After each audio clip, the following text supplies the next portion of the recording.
You either die on your feet or live on your knees. And my knees is bad. I have bad knees. No thanks to my mama. My mama gave me and my siblings all really bad knees, so I can't live on my knees. So I would rather die on my feet and use my voice. And I'm not letting no government, I'm not letting no administration, I'm not letting no commentators, I'm not letting anybody stop me.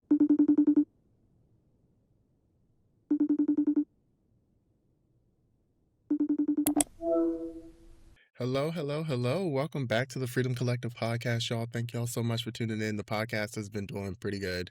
I'm actually like amazed. I knew that I was going to be building this thing from the ground up. So, yeah, I'm excited for anybody who's been participating, supporting me. Please continue to subscribe to the channel, subscribe to whatever podcast, follow them. Leave a positive review if you could on the podcast. But today is going to be another solo episode. I have a lot of things to say about the state of the world, and y'all are about to hear me yap about it. But this is really important stuff. So if you want to stick around, please stick around. Rate positively. Not only that, I want y'all to be more engaged. So because we're building the collective here, okay? So today, for today's intake, which is the first segment of the show, I'm going to be asking the question, what is something that has inspired hope in you? And I want you to answer in the comments. If you're watching this video on the YouTube, please leave a comment. If you're listening to this on a podcast, when you get a chance, leave a comment. You can leave it on a clip. I don't care. Leave it somewhere. Write it in a journal. I don't care, so long as you're taking something from it.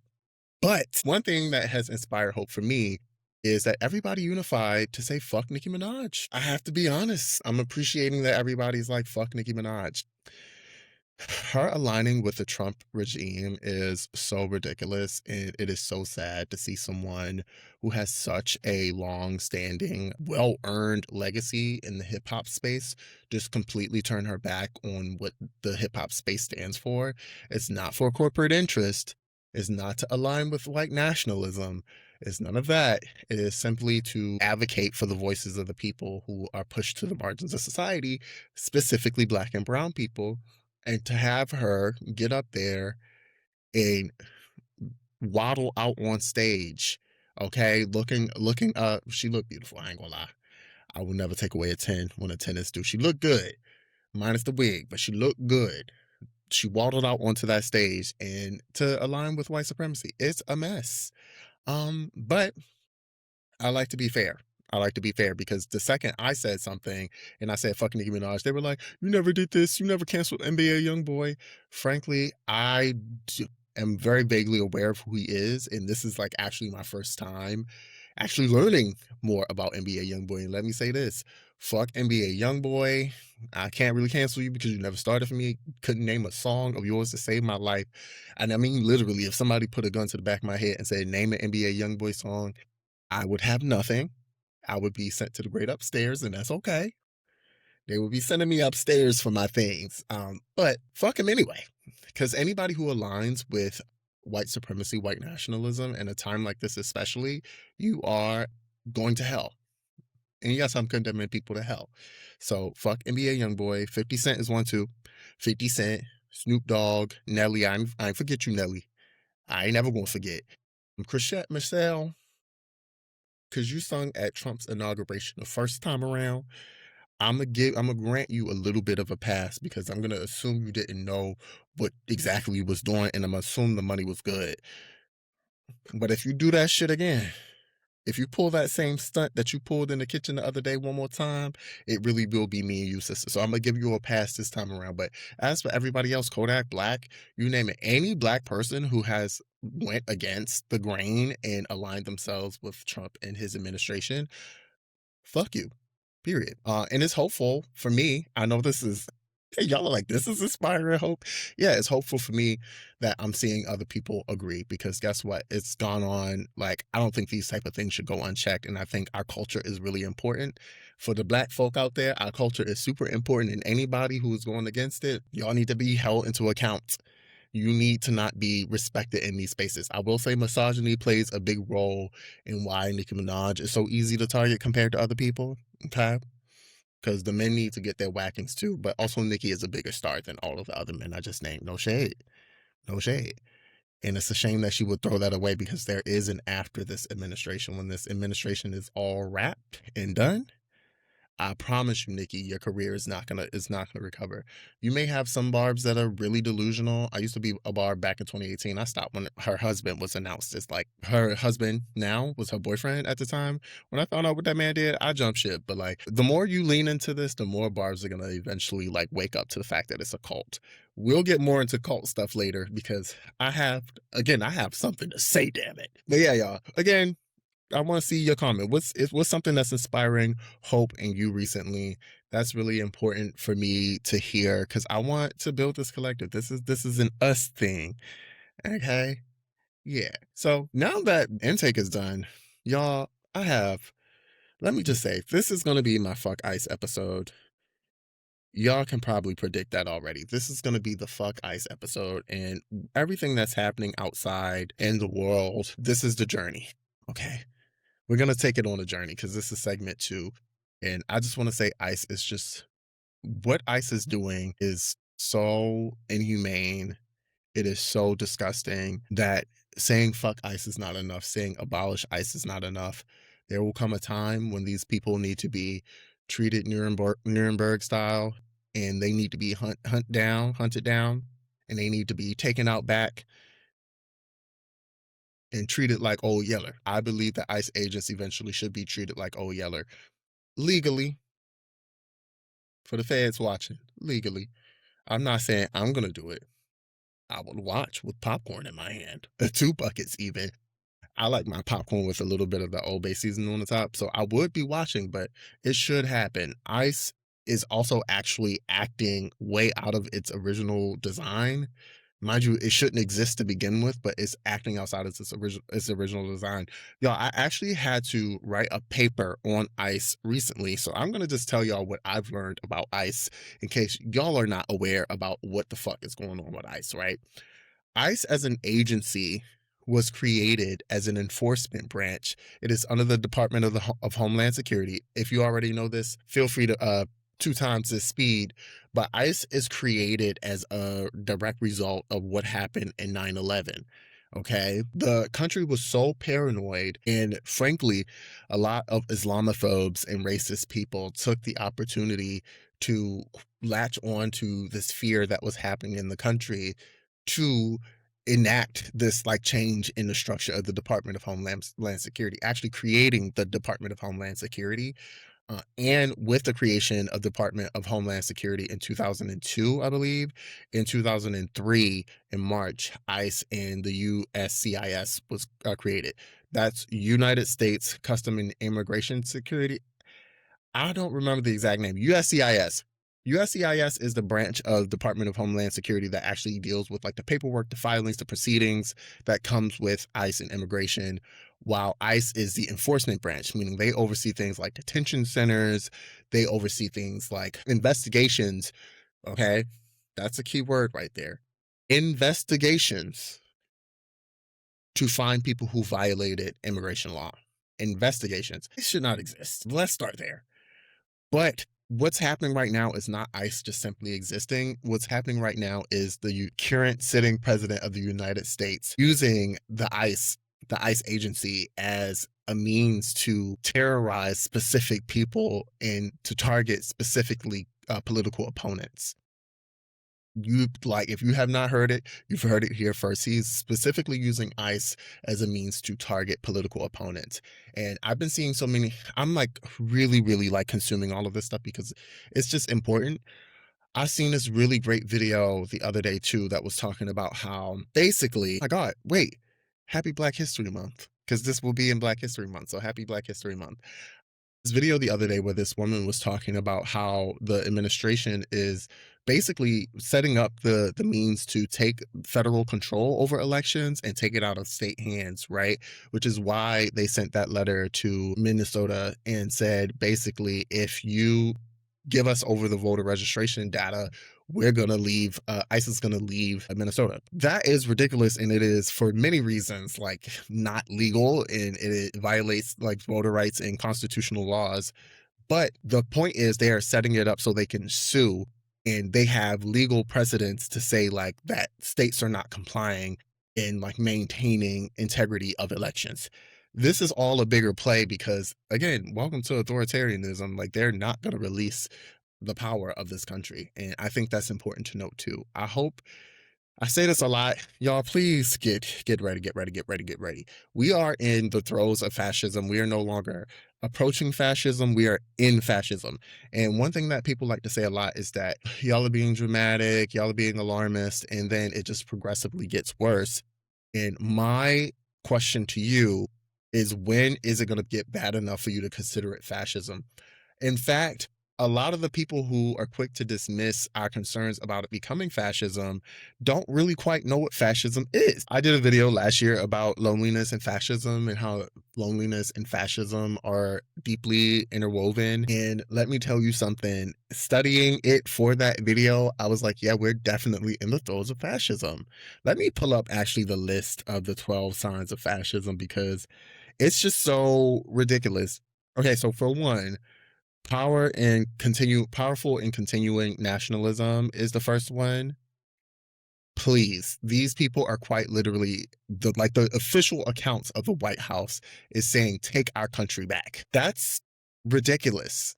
The Department of Homeland Security is releasing briefings and recruiting for ICE saying that we're going to remove the worst of the worst. It doesn't get any more powerful and continuing nationalism than that. Literally. Next is the disdain for human rights.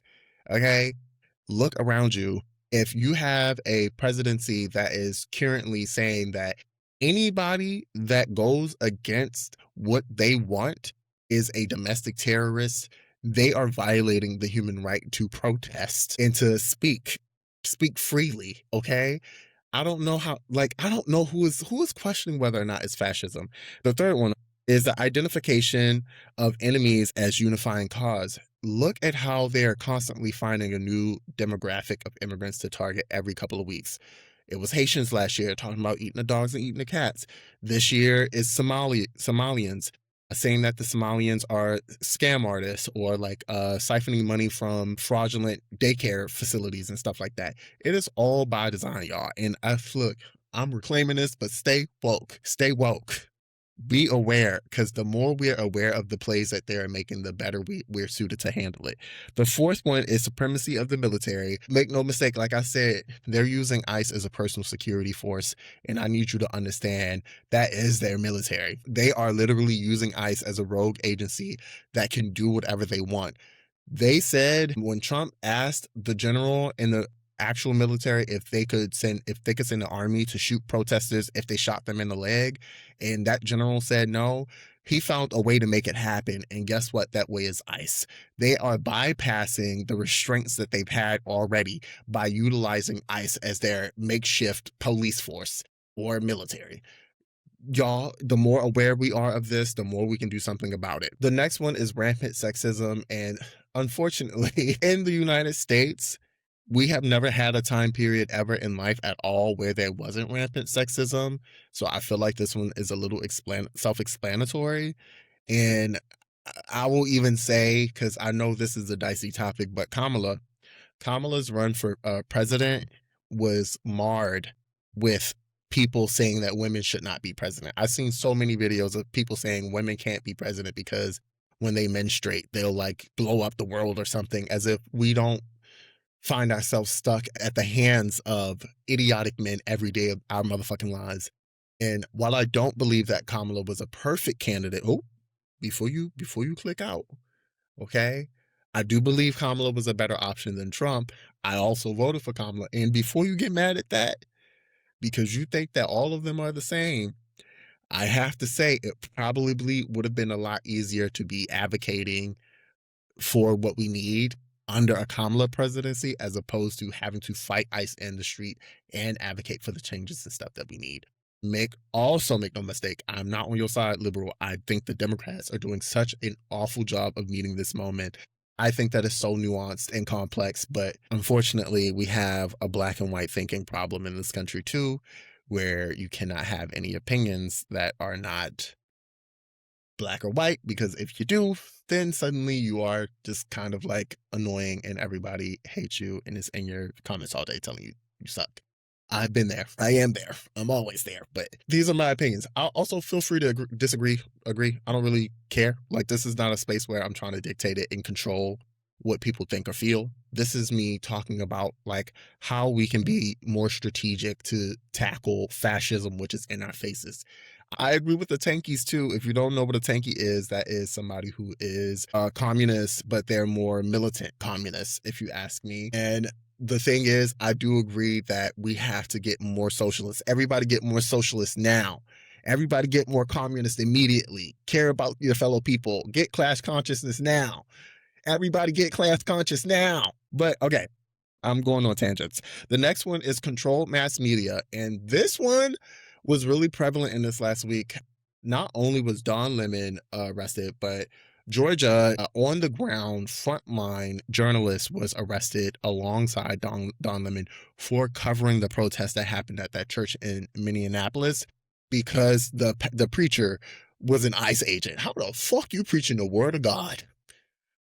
How in the fuck are you preaching the word of God and you are out here ripping families apart, part of an agency that is gunning down like civilians, and you are preaching the word of God? Jesus ain't never said that. Jesus ain't never okayed no bullshit like that. And don't get me started about how a lot of these people who think that they're Christians in this country specifically are actually people worshiping white nationalism. You do not care about God or Jesus. You only care about whiteness. Anything that delves outside of the realm of supporting white nationalism, you immediately deem as sinful. You think it's worthy of attacking. In fact, you think that you are just in killing people, murdering people, isolating families, destroying lives in the name of this so-called Jesus, because y'all ain't worshiping the same Jesus that my peoples do. And this is why I firmly believe that black people and white people worship two different Jesuses. That's a longer conversation for another day. And I also think that Christianity in general we need to have a little quick coming to Jesus meeting. Some of y'all really need to come to Jesus because y'all ain't never been with him to begin with. But we need to have a coming to Jesus meeting where we can actually talk about what Christianity is and if it's even valuable in this day and age anymore, because y'all done bastardized that man's name so much that it don't even mean the same thing no more. But yes, I digress. How the fuck are you a preacher preaching the word and then you get out and you start terrorizing communities after? All of that aside, Don Lemon, Georgia, was arrested. It was really just a blatant showcasing of fascism and how under fascism you are not allowed to be a journalist. Journalism is heavily targeted, but it's no mistake too that those journalists were black. All of the journalists arrested were black. And again, fuck Nicki Minaj, because Nicki Minaj is actually someone who went on a tirade on social media antagonizing Don Lemon for actually just doing his job of recording the protest that was happening. Peaceful protest, mind you. They tried to say that it was a riot. The White House, official White House account said it was a riot. That's not fucking true. These people lie like they breathe, heavy and labored. I digress again. Oh my God. The next sign of fascism is an obsession with national security. Again, look at who they're making the enemy. I don't even have to, I don't even have to explain this one. Look at how they're saying that we need Greenland for the national security stuff. We do not fucking need to go to Greenland. We don't need Greenland as a U.S. territory. We don't need Greenland as a state. We don't need any of it. Okay, leave them people alone. Leave them people alone. And the reason that they're doing that, please don't. I've been going down so many rabbit holes, y'all. Technocracy. Google that when you get a chance if you want to know why they actually want Greenland, because I truly believe that's what's going on, especially because all of the co-founders of PayPal, mind you, have been investing billions of dollars in building these techno cities so there can be technocrats that run these cities, these lawless cities that are not like governed by sovereign nations or anything like that. Look that shit up, because that's what all of them believe in. They started one in South America and they're trying to do the same thing on Greenland. It was unsuccessful in South America. Y'all, we have some bigger fish to fry. I just want y'all to know what we're up against. I'm gonna get eventually into what we could do towards the end of this, so please don't feel too discouraged. But we have some really big enemies we're fighting against. Yeah, we'll get to that. Okay, the next one outside of obsession with national security is religion and government intertwined. Why is our government going so hard for Christianity? Separation of church and who? Yeah, not liking that. The next one is corporate power protected. Do I have to explain that? I'm gonna explain it just because I don't know who's all listening. Some people might be like, "What that mean?" That means that corporations are protected more than people.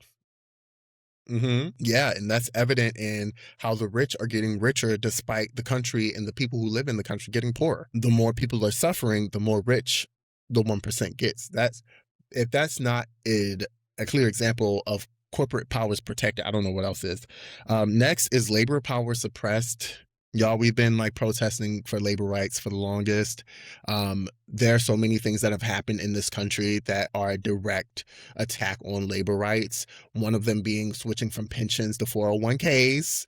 If you didn't know that, a company they have to pay back your pension, meaning they'll be paying you. They are paying you what you're owed for the rest of your life. But your 401k, these companies, these banks can do whatever they want. They can gamble the money invested in the stocks, all that jazz. And if it goes down, you're not getting it. You're not getting it. So the switch from pensions to 401ks is an intentional thing that has been done in this country to impact labor laws. Labor busting is a huge thing in this country. Look at what's going on with the people who've been trying to form these labor unions at Starbucks for the longest. Everybody should be in the labor union. Everybody should be in the labor union, but everybody is not, and that's by design. Okay. The next one is three more left. The next one is disdain for intellectuals in the arts. I don't think I've seen a single smart person in the Trump administration. And I'll leave it at that. So the next one is an obsession with crime and punishment. Literally, if you look at it, if you look at how they've been treating these people who are being detained, they quite literally are setting these people up to, like, they're opening detention centers. They've been investing billions of dollars into the private prison industry. They're doing that intentionally so because they know that the people that ICE is detaining, they're going to these detention centers where they can do slave labor, which is what the prison industrial complex is already. Slave labor. Stay woke. All of this is about money at the end of the day, and it's not about money for the people. It's about money for those who already have it to 1%. Y'all, please. Oh, it's actually two more left. Okay. The next one is rampant cronyism and corruption. Doge. By the way, did y'all know that President Trump has, and this is only the public facing information, did y'all know that the president has made hundreds of millions of dollars while in office, including settlements from lawsuits that many people who work in legal fields have looked at sideways? Like, this would typically be taken to court, and they settle out of court for rates that are way higher than they normally would. Did y'all know that Trump is accepting planes and jets from foreign countries? Did you know that foreign countries and investment firms in foreign countries are investing in Trump's cryptocurrency? Did you know that the president has a cryptocurrency where if you send a cash infusion, you get political favors? I do. Next is fraudulent elections, and I really do think that they're working. You cannot convince me that this administration did not they didn't fraudulently get this last election. You cannot convince me otherwise. I do think like it was a challenge, don't get me wrong, but I don't think that this was got on to get, like, it's too many people in our politics right now. And unfortunately, the people who are supposed to be doing something about it, the Democrats, aren't, because they're too easy to buy. What happens when 90% of your government is taking money from a certain blue state? What happens? They're not going to be caring too much about the interests of the people. They're more concerned with the interests of the blue state. But I digress. Yeah, I think like I said earlier, I think this current administration is trying really hard to strip away voters' rights, because that really is something that will give them the upper hand to maintain power for longer. It is very expensive. Fascism is very expensive, and it is very hard to do. You need to do it by domination and fear. And clearly, Americans are not fucking afraid. No shade. Have you met an American that's actually like gonna bow down to the government? Our whole thing is we don't give a fuck. So yeah, and I'm like, oh my God, one of the things I really love too, by the way, there are videos where people will start it with like, y'all, I can't make these type of videos anymore because my family just got died. doxxed by Trump supporters, and they'll be like, "Psych, fuck the president, fuck ICE, fuck Israel, fuck yeah, all of that jazz." Sorry, but yeah, fuck ICE. We are in full-fledged fascism. Fuck ICE. The current administration is like really on some fuck shit. Talk to your neighbors, coalesce with your neighbors, use your voice. Do not let anybody tell you or convince you that it is risky to do so. And it might be a little risk involved, but you got to stand 10 toes in it, because you either die on your feet, or live on your knees. I'm going to choose to die on my feet every time. You either die on your feet or live on your knees. And my knees is bad. I have bad knees. No thanks to my mama. My mama gave me and my siblings all really bad knees, so I can't live on my knees. So I would rather die on my feet and use my voice. And I'm not letting no government, I'm not letting no administration, I'm not letting no commentators, I'm not letting anybody stop me. Okay? Anybody. Speaking of anybody, we have a really major problem on the left. And I was debating about whether or not I was going to tell this story, but I'm going to tell it anyway because I think it highlights a larger issue. When I was launching this podcast, got approached by this agency. I won't name the name, but I was approached by this agency about funding or helping to fund my podcast. That way I could pay for equipment, I could pay for editors, I could pay to have it be the quality that I really want it to be eventually. But I was approached by this agency that works with the left and wanted to invest in creators to actually like combat the fact that the right has such a huge grip on the social media space with these billionaires buying up all these platforms and stuff. And they've already been funneling money to creators for a very long time compared to the left. So they wanted me not to like just speak on left politics and stuff, but so I could just have a platform so there was more visibility by left-leaning creators. And do you know what happened? They pulled the money from me, and then I saw in an article, I won't name the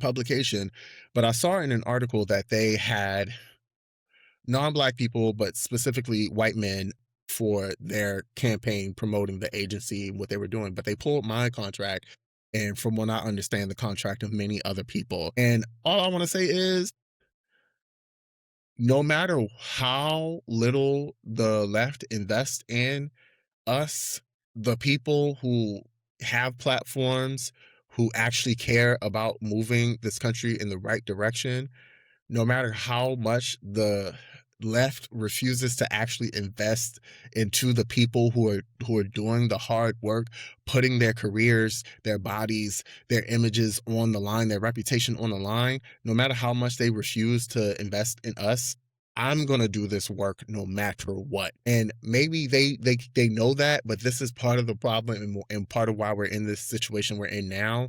They only care about profit, just like the motherfuckers on the right. So the left is not trying to fund me. I'll say that. This is all out of pocket, and I'm okay with that. Like, I'm hoping that I could eventually get it to a place where I'm not, because look, this work is really risky. I don't think people understand. Like, I brag a lot about how I don't give a fuck, and I don't. I brag about like how any job that would reject me for simply having the belief in human rights and politics that I do, like, is not a job worth having, because I care about people. I'm a person, and like, I'm going to give a fuck about human rights. It is still a risk. I cannot tell you how many times my jobs have been reported over the years because I have like left-leaning politics. I cannot tell you how many times I've had people attempting to strip me of my licensure because I've advocated for marginalized groups of people.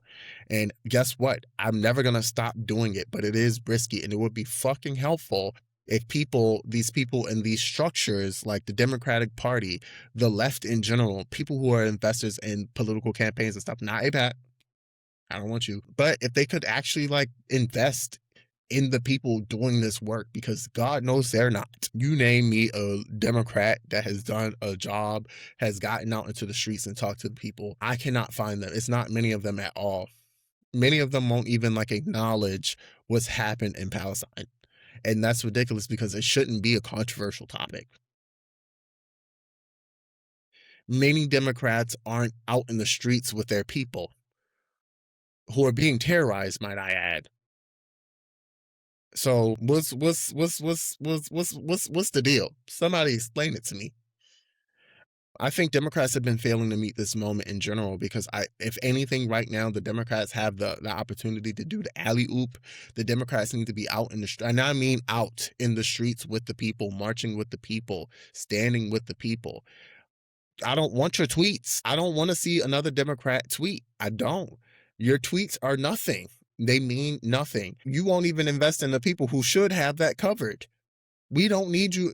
We don't need you on the digital streets with us. We need you in the physical ones with your people doing the job that we elected you to do. Mind you, I really do. I don't think y'all understand. I'm on a mission to make sure we take, look, the Republicans and stuff have been saying, take this country back. We're taking this country back. Welcome back to Woke 2.0.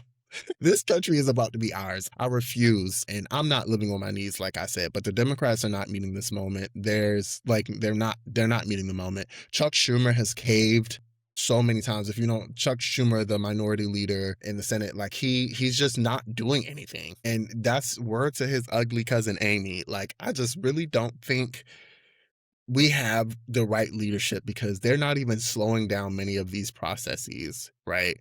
When the government shut down last year, they had the opportunity to take it to hell, but the Democrats really are trying to live by this idea that when people go low, they go high. Where is it getting us, sweetie? Y'all are like, they're breaking the law.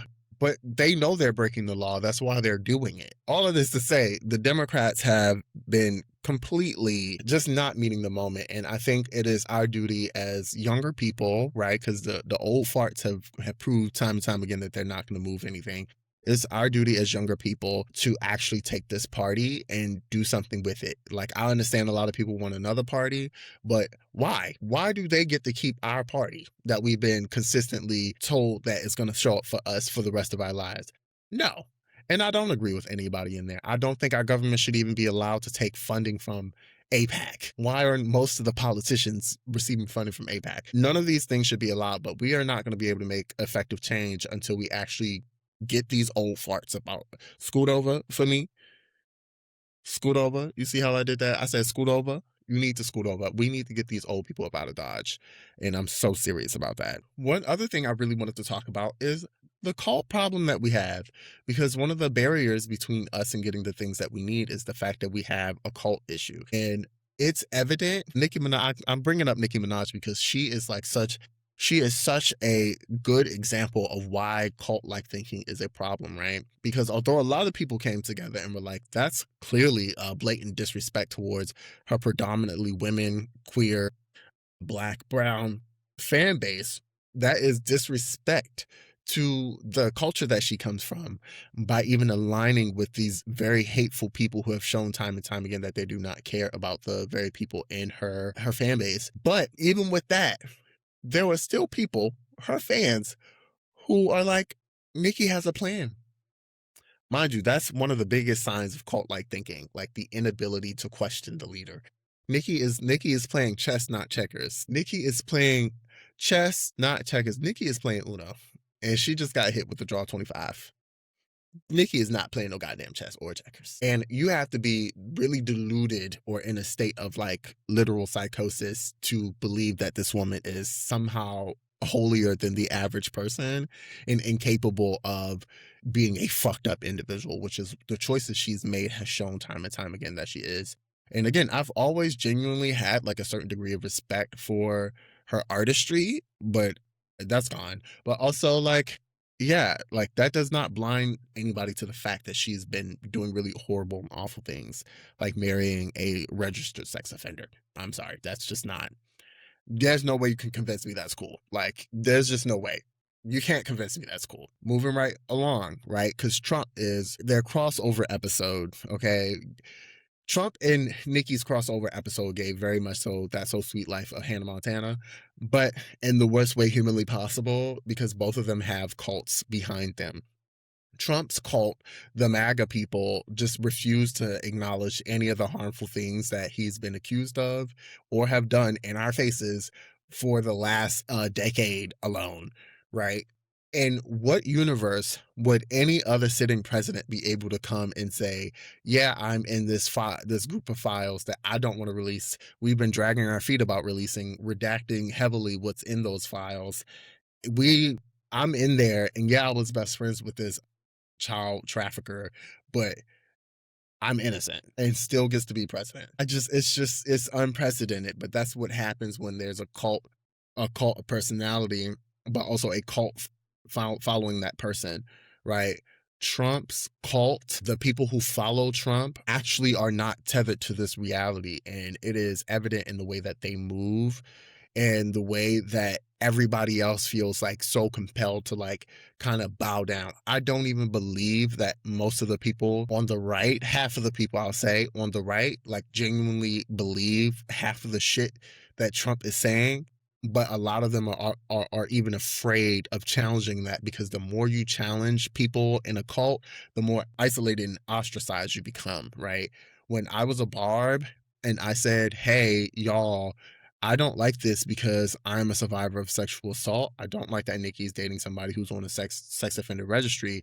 I got jumped by the barbs. I mean, they were calling me everything but a child of God.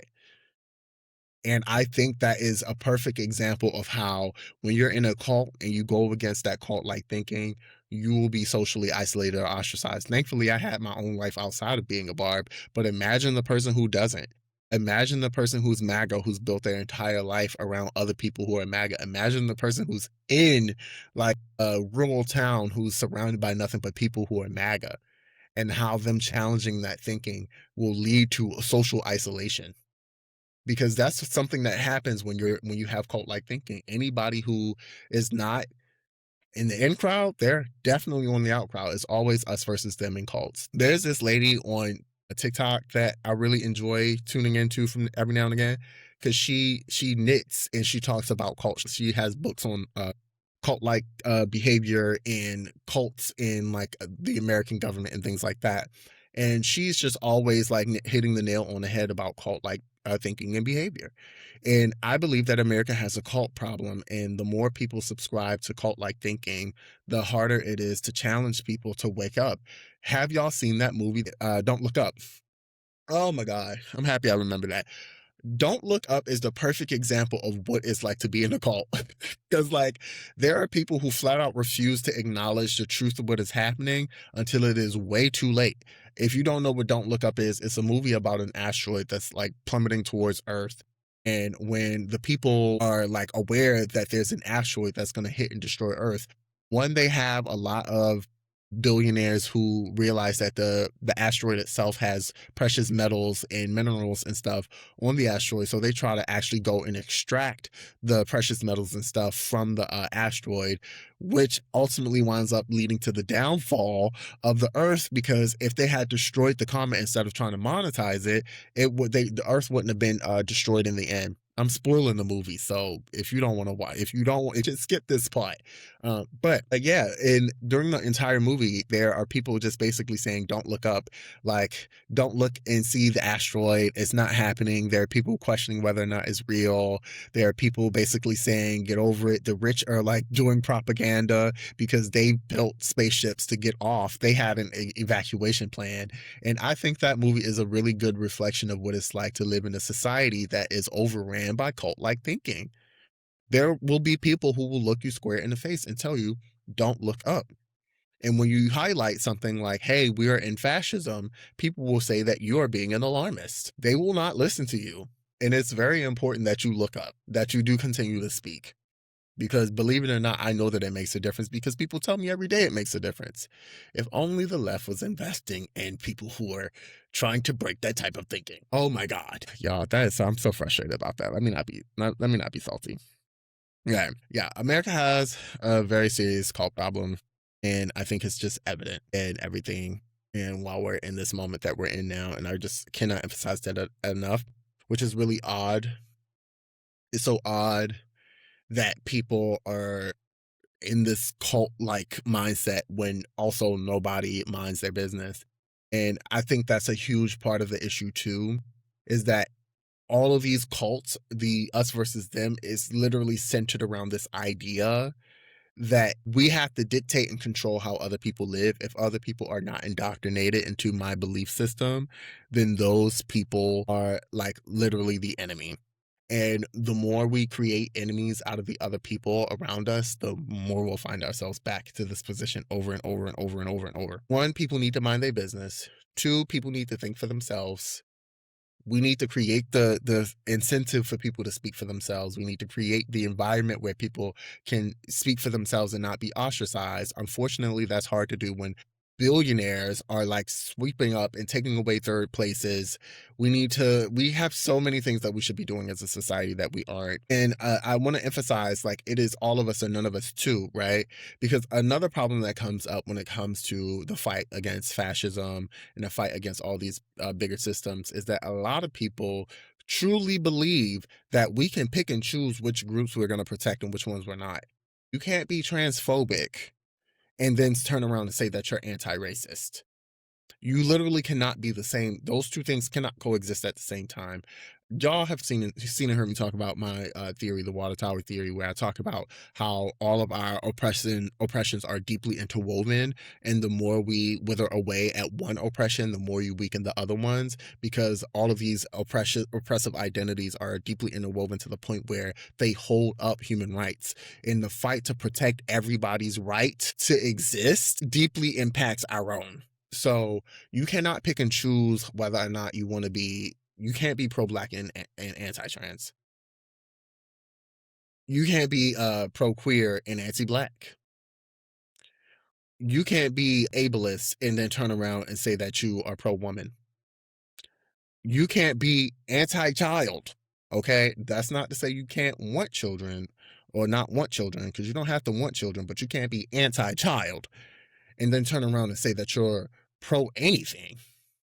You can't pick and choose all of these things, my love. Yeah. And then, because this journey is getting a little lengthy, let me say this. I'm gonna make one more point and then we're gonna go to the next segment, which is Ask Dr. Durag and friends, but we ain't got no friend today. But we will have I have a lot of episodes with guests coming out soon, y'all. Just like I'm rolling those out slowly. I have so many guests that I've already recorded with that I'm like so excited for y'all to hear from. Like I have one episode I'm like, oh, I can't wait for that to come out. But I'm gonna be doing these interjected one-on-one episodes every now and again. But like I was saying, one more point before we get to the next segment, which is Ask Dr. Durab. And this one is about this slave catcher thing that I've been seeing people saying. And I've said this online, but I'm gonna actually say it here because I think it's important for me to say it here too. I agree. People saying that ICE is more akin to slave catchers and slave patrol than they are to the Gestapo. I agree. And I think that it's a dangerous thing to say. No, not that it's dangerous because it's false, because it's true. But because we live in a country where time and time again, they have proven that they do not give a fuck about black people. And that's just the hard truth about that. I saw, like y'all saw, somebody say, can we please just go back to regular police brutality? I've seen non-black and brown people literally online crying, saying, can y'all imagine going through this? And the reason why I say it's dangerous to say that, oh, the ICE is more like the slave catchers and the slave patrol is because when have they ever given a fuck about black people? And if you're not black and you're listening to this and you're uncomfortable, I want you to sit with that discomfort because it's a reality that we're all existing and living within. When we live in a country that has gone above and beyond to desensitize people to the horrors of slavery, which I agree with other people, it should not be called slavery. It frankly was a genocide. I think we are survivors of genocide. They ate us, forced us to breed, used us for labor, beat us senseless, lynched us for decades after, burned down our homes, threw our babies to feed crocodiles. We live in a country where that happened, and there's a constant narrative trying to literally reduce the reality of that happenstance. Which is why I say it's dangerous, okay? Because the reality is people who never gave a fuck about black people will give a lot less of a fuck about this if you keep bringing up black people because they ain't never gave a fuck to begin with. And respectfully, I think all of the non-black people, this is your time to shine. We are tagging you in. Black people have been at the forefront of a lot of like movements in the past for human rights and social rights.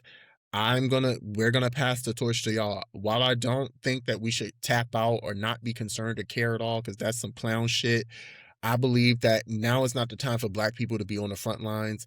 Now is the time for y'all to do it. And I think when we bring black people into it and we say things like this is more like the slave catchers, which it is, what happens is that y'all tune out because y'all don't like to hear anything about us. And we would not have been in this situation now if y'all listened to us before. Let's go back to normal police brutality. Fucking please. I can't imagine this like happening. My people are being terrorized by the state and the government. Please, if y'all had listened to us back then and we advocated for the things that needed to happen back then, we would not be here now. And this is a lesson that y'all are going to have to learn. And I'm not going to get in the way of y'all learning it. And that's the hard truth. That's a really hard, difficult truth that I'm going to have to put out to people because, I'm always keep it a being with y'all. And that's stuff that we don't like to hear. But that water tower that I talked about is really true. And for the longest time, we have been letting the leg that is black rights erode because y'all thought it would not impact y'all. And here we are watching it impact y'all.